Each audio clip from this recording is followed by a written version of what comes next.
ይቅርታ ትጠይቀኝ ይቅርታ ይጠይቀኝ ያብራራልኝ ታብራራልኝ እያላችሁ ሰው እስካሁን እየጠበቃችሁ ነው ያላችሁት።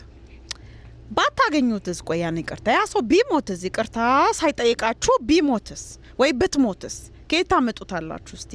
እና እናንተ ዘላለም ያ ሰው ይቅርታ አልጠየቃችሁም እና ሳድኑ ልትኖሩ ነው እንዴ? ሁል ጊዜ ያማራራችሁ ልትኖሩ ነው እንዴ? ሁል ጊዜ በቃ ያንን ሰው ባስታውሳችሁ ቁጥር ህመም ውስጥ መኖር ነው እንዴ የምትፈልጉት? ይቅርታ ለራሳችሁ ነው።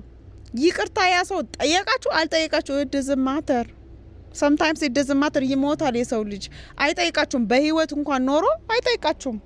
ኦኬ ስለዚህ ይሄ ሰው ይቅርታ አልጠየቀኝምና ወይንም አላብራራልኝም ወይ ደግሞ ሪዝን አልተሰጠኝም ተብሎ ሰው ታሞ ሳይድን ይኖራል እንዴ? ራሳችሁ ማዳን ከፈለጋችሁ ራሳችሁ ነው የምታድኑት። ይቅርታ ለራሳችሁ ጠይቁ። ያ የሆነ ሰውዬ መጥቶ የሆነ ሴትዮ መታ ይቅርታ ስላረገላችሁ ስላልተጠይቃቸው አልድንም ማለት ይሄ ሞኝነት ነው። እድሜያችሁ መጨረስ ነው። ጊዜያችሁ ማባከን ነው። ስለዚህ መዳን ከፈለጋችሁ ራሳችሁን አድኑ። ሰው ስትጠብቁ ሰላም ሳትሆኑ ነው የምትኖሩት።